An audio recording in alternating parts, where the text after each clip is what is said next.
Hello, everyone. Charles Watts here. Welcome to another edition of Inside Arsenal. It is Friday. Well, actually, saying that, you're going to be watching or listening to this on Friday. I'm actually recording it on Thursday, letting you into a little secret.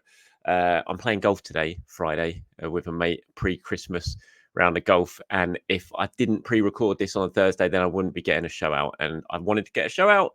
Um, so if you're watching this and there's something that big has happened in the last, I don't know, 12 hours or so, and I'm not talking about it, that's why, because I'm pre-recording it. And I know Mikel Arteta's got his press conference, for example, at 9 a.m. on Friday morning, previewing the Aston Villa match. I'm not going to be talking about that press conference because I'm recording this early.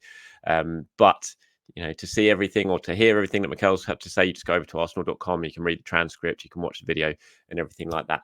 And I will do a show on Saturday morning, looking at what Mikel had to say, doing my predicted 11 for the game and that sort of thing. But I wanted to just record this one anyway, even though it is in advance, because I wanted to talk about the game against Villa on Saturday, which is such a crucial match. Obviously, myself and James Benge recorded Inside Arsenal Extra Time. We touched on it in that as well. That went out yesterday. If you haven't watched it, then go back. You can find it on the channel. But it's a really crucial game, this, for Arsenal. It's arguably, I don't even think it's arguable. And I said this in yesterday's show. I just think it is the hardest game in the Premier League right now. And the data, the stats back that up.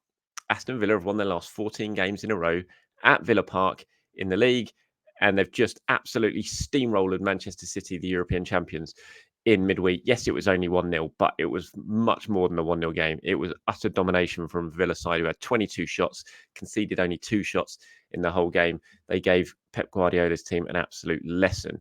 And that's what Arsenal are going to face this weekend at Villa Park. It's going to be under the lights. It's a 5:30 kickoff. The atmosphere is going to be rocking. It was against Manchester City in midweek, and it's going to be exactly the same for Arsenal to deal with on Saturday night. But they're going to have to deal with it. And if they can, and they can get through it and they can get a win, that it will be a huge statement victory. Arsenal have had some big statement victories already this season, none. Not to mention the Manchester City game. I mean, that was huge. The statement that sent out, Arsenal finally getting a win over Manchester City. Obviously, that was the big name. But I think if they can go to Villa Park and win, given the form that Villa are in at home, given the teams that they're beating at home, given the performance they've just put in to beat Manchester City at home, if Arsenal can go there and get a result, get a win, come back with 3 points, then it'll be a huge statement sent out to the rest of the Premier League in terms of what they're about this season. And the fact that they can go away from home to the toughest of grounds and get a result, it will be absolutely huge. They were the last team to win at Villa Park, that 4-2 win last season, when Emi Martinez had Jorginho's shot bounce in off the back of his head and then went up for a corner, and Martinelli broke away and made it 4-2. That was the last time Aston Villa have lost or dropped points at home. Since then, it's been 14 games, 14 wins. So it's a huge, huge task for Arsenal this weekend. And I'm intrigued to see A, how they play, and B, how Mikel sets his team up. So in terms of that, how Arsenal are going to play against Villa, it's going to be really intriguing to see what Mikel does in terms of his team selection. Now, I don't think Zinchenko would have played this game if Tomiyasu was fit. But because of the injury to Tomiyasu, we know he's going to be out for the next 4 to 6 weeks with this calf problem that he picked up in the win against Wolves. Because he's out, I think Zinchenko plays. Kivior played in midweek against Luton Town. And I could understand that happening. I wasn't surprised that would happen. I would be surprised if Kivior plays this one. I think defensively, you want to be more solid against a Villa side who are certainly going to look to exploit the space vacated in the fullback role. They gave Zinchenko a really difficult time last season in that 4-2 game. Zinchenko really struggled, especially in the first half. He came back into it well in the second half and actually scored his first Arsenal goal to make it 2-2, a really important goal. But yeah, the first 45 minutes, Zinchenko really did struggle. I think the first goal that they scored came from him. Matty Cash robbed him of possession, played a long ball over the top for Watkins, who raced away and scored. So you could see that they took advantage of the limitations defensively in Zinchenko's game. And I'm sure if he does start, which I think he will, they will look to exploit that again. So I think there's a fair shout for people saying that we should stick with Kivior for this one. Defensively, he's potentially a little bit more sound and he won't vacate the space as much as Zinchenko, but I'm not sure. I think I really like Kivior. I think he's a really good player. I think he's impressed me pretty much every time I've seen him play. But he struggled at Luton in that left back role in midweek. Luton definitely targeted him. I think Villa will do that as well. And he just doesn't offer as much going forward as Arsenal. I think Arsenal have got a chance. I think if Arsenal sit back and just try and defend this game, I think they lose. I think the way Villa are playing, the confidence they've got, the threat that they've got, especially out wide, I think they'll eventually grind Arsenal down and win. I think Arsenal are going to have to go to Villa and look to stamp their authority on the game, because I think they can. I think that you can get at Villa. You can get at Unai Emery side. That's been a trait of his wherever he's been. You can attack an Unai Emery side because his teams like to leave space, and I think Zinchenko could get a lot of joy, although he's going to struggle defensively, and I think he's going to have to be really switched on defensively. I think he could also get a lot of joy going forward and could really help Arsenal win the ball high up the pitch, turn it over, and then look to use the space to get Saka and Martinelli and players like that away. Jorginho is the really interesting one for me. Against against Luton, it was Rice, Odegaard, and Havertz, wasn't it? Havertz played really well. I think it was Havertz's best game in an Arsenal shirt, and he scored. But I still don't think I'd play Kai Havertz in this game. I think I'd play Jorginho. And this is just my opinion, obviously, and let me know if you disagree or agree in the comments below. But I think this would be a game where I'd have Declan Rice potentially playing more in the 8 role. I'd have Jorginho as the 6, and I'd have Odegaard next to him, and I'd have Havertz on the bench.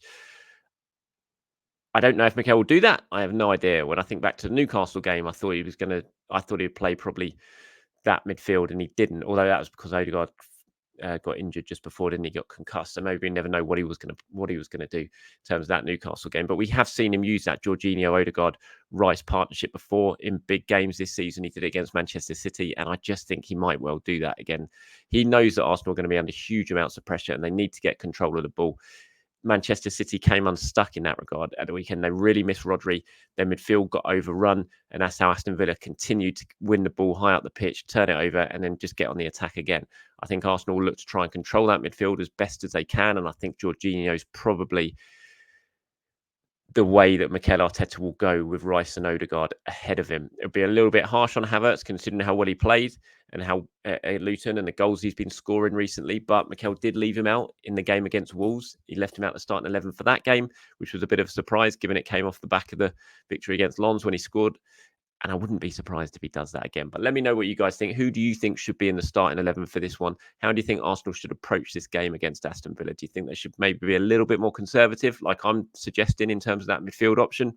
Or would you stick with Kai Havertz, go attacking, and really try and take the game to Aston Villa? Please do let me know in the comments below.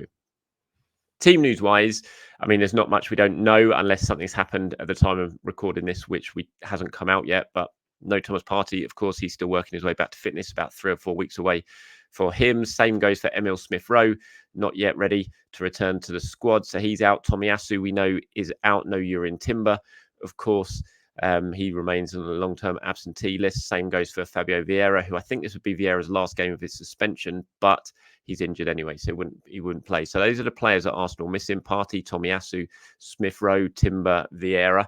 Apart from Tomiyasu, none of those are new, so it's not going to come as a great surprise or anything like that to Mikel Arteta. It's still a strong squad. It is a little bit limited when you look at Arsenal's bench at the moment. There's no doubt it's a little bit limited, but it is still a strong squad. They still had the likes of Trossard to come on at Luton Town. They had Zinchenko who came on because Kivior started. Nketiah didn't even come off the bench. There are players who can come on and make an impact in the second half for Arsenal, and they could well need them against Villa because, this is going to be one hell of a tough test.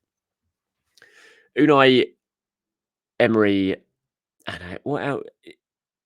the job he's done at Aston Villa is just genuinely fantastic. It really is, and it proves how good a manager he is. I wasn't a big Emery fan when he was at Arsenal, not because I didn't think he was a good manager. I knew he was a good manager. His record speaks for itself. Look at the trophies he's won. Look at the success he's had in Europe. The guy's top tier. But it didn't work at Arsenal. It wasn't a good fit. It was very, very apparent it wasn't a great fit when you were there and you were watching it all and you were talking to people about it. It's just, sometimes it is just a case of wrong guy at the wrong time. And that's what Unai Emery's time at Arsenal felt like. He still did a decent enough job in that first season. He took them very, very close to getting top 4, should have got top 4. Missed out at the end of the season, as has been the way for Arsenal in the last few years. Just had blip right at the end of the season at the worst possible time. And that happened under Emery as well, and they ended up coming fifth. But it was a good first season for Emery. The Europa League final was, of course, utterly miserable, but he got to the Europa League final, which was impressive. It went wrong in the final, but he had a good spell. He had a good spell, and then it really tailed off in that second season. Everything just started to go wrong. He'd lost the players, he'd lost the changing room, he'd lost the fans, or a big majority of the fans. The stadium was half empty. It was a really miserable time, and he had to go. There was no doubt he had to go, and it was the right decision for him to. The club made a right decision for him to go. But look, the way he's rebuilt himself after that, because that was a difficult time for him, no doubt about it. He left with his reputation a little bit hurt by the way it all ended at Arsenal.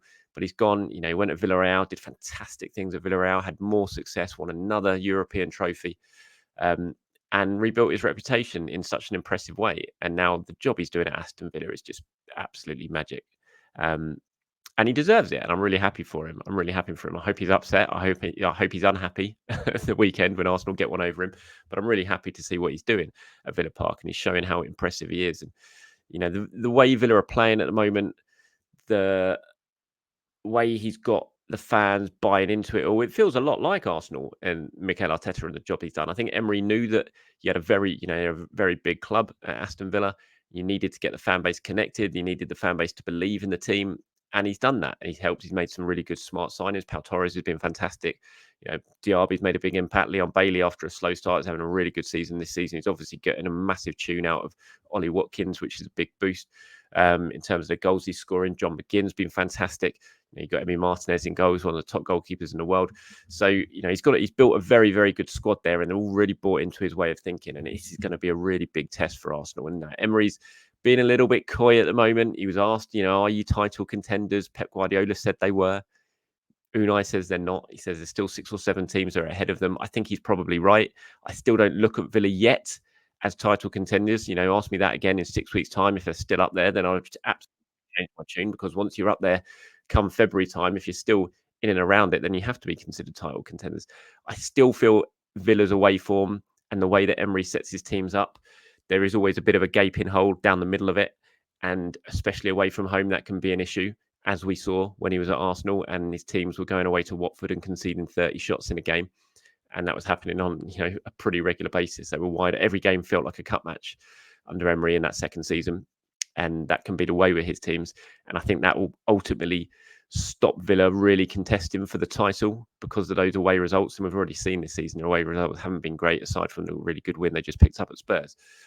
But at home, they are going to be formidable, and they are formidable. And that's the test that Arsenal face this weekend. And I'm intrigued to see, how the game goes, how Arsenal deal with it. Can they come through it? Or will Villa be able to build on or replicate that performance they produced against Manchester City? It's the biggest game of the weekend, and it's going to be a really, really interesting one to watch. Okay, some questions and comments before we end today's show. Here's one from AMOK4MU. Says the difference against Villa will be the wingers. City didn't have Doku to run behind Villa's high line. Martinelli and Saka are going to give them fits as long as someone is looking for their runs. Yeah, and I absolutely agree. This is going to be absolutely crucial for Arsenal. That space that Villa leave, they do play a really high line. Again, you go back to that Tottenham Villa game. It was a mad, crazy game to watch. Two teams playing such a high line, so many chances, just one ball over the top, and suddenly you got a load of space. I think Villa will do that against Arsenal. I don't think they'll change their way. So I think Arsenal could get a lot of joy out of that. They did last season in that 4-2 win. Villa press so well, and they really push up, and they're really intense. But if you do get the ball off them, if you do turn over possession, which Arsenal can do with the likes of Declan Rice in the middle of the pitch, and then you can get rid of it quickly to Saka, to Martinelli, then we know the damage they can do. The absence of Doku, I think, was really, really important for Manchester City in midweek. It didn't have that searing pace out wide that could really hurt Villa and take advantage of some of the space that they were leaving behind. Arsenal should have that with Saka and Martinelli. I think that will be a really key part of the game. If Arsenal are going to get anything out of it, I think that the wingers are going to be really crucial to it. Luke here says 2 players needed in January, in my opinion, defender and midfielder, in desperate need of reinforcements. Yeah, I agree. I know a lot of people want Arsenal to sign a striker in January, but I think the midfield, and now with the injury to Tomiyasu, I think defence has to be a priority as well if Arsenal are going to do anything. And I don't know yet if they are going to do anything. So hopefully going to start learning a little bit more about that as we head towards January right now. But we know that money is a little bit tight. It was obvious from that, the way they structured the David Raya deal earlier on in the year, in the summer. So whether Arsenal can spend big money in January, I just don't know yet. But if they can, and if they are going to dip into the market to do something, then I agree. I think midfield was my absolute priority, but I have to admit the injury to Tomiyasu makes me think that defence is really, really key at the moment, because if anything was to happen to Ben White, for example, then Arsenal would really be in a lot of trouble. Super Balloon here says, I love Tommy, but if a great bid comes in, it would be smart to sell him and cash in based on the injuries he's faced this season. Agree, disagree? Side note, just an opinion, not a hater. No problem, Super Balloon. Thank you for your question. I disagree, but I can certainly see the reason and the argument for it, because Tomiyasu, this isn't a one-off injury. There's been plenty of them, and everyone always says the best indicator of future injuries is past injuries, and that certainly seems to be the case with Tomiyasu and those troublesome sort of muscle injuries that he picks up, like the one he's got now. But I still think with Tommy, he's still young enough, hopefully, and he's just such a good player, and he can play in so many positions, and I just think that's so useful. And so I'm not ready to sort of cut my ties with Tomiyasu just yet and think, that's it. He's too injury prone. He has to go. I just still think there's such a good player there who's still so young, who can get better and better and can provide so much versatility. I think for me, he's a shoe-in for a new contract, and he absolutely deserves that new contract. And hopefully he can come back. He can improve on these muscles injuries. The training staff, the sports science staff can find a way of making him stronger, and he can soon show that he can last more than sort of 10 games week in, week out before picking up an injury like this. So no, for me, unless it was a stupid bid, if someone came in and bid, if Bayern Munich came in and bid 80 million for him in January, then yes, by all means sell. But, if someone's just coming in and basically giving Arsenal the money back that they paid to get him, then no, not for me, because I just don't think Arsenal will be able to go out and get anyone any better. SP Douglas asked me if we can appeal the yellow card for Mikel. This is obviously in response to what I was talking about in yesterday's show, with Mikel Arteta getting booked for excessive celebrating, as it was described. No, they can't. They can't appeal. You can't appeal yellow cards. You can only appeal red cards. So simple answer to that. No, we can't. And that's it for today's show, everyone. Thank you very much for watching. Again, apologies if I've missed out on stuff. If there's big talking points from Mikel's press conference this morning that I haven't discussed, it's because this is a pre-recorded show. I had to do it on Thursday, just so I still had something to put out on Friday. I still wanted to get a show out for you guys, but I'm out and about. Probably at the time you're watching this, I'm probably shanking one off the 12T into the bushes and about to take my fifth shot on a par 3. So that's what I'm doing right now. Until tomorrow, everyone, I'll be back tomorrow to do a show looking ahead to the Villa game again, more seeing what Mikel had to say in his press conference, to do my predicted 11, that sort of thing. So keep your eyes peeled for that. But until then, have a very good day, and I'll speak to you soon.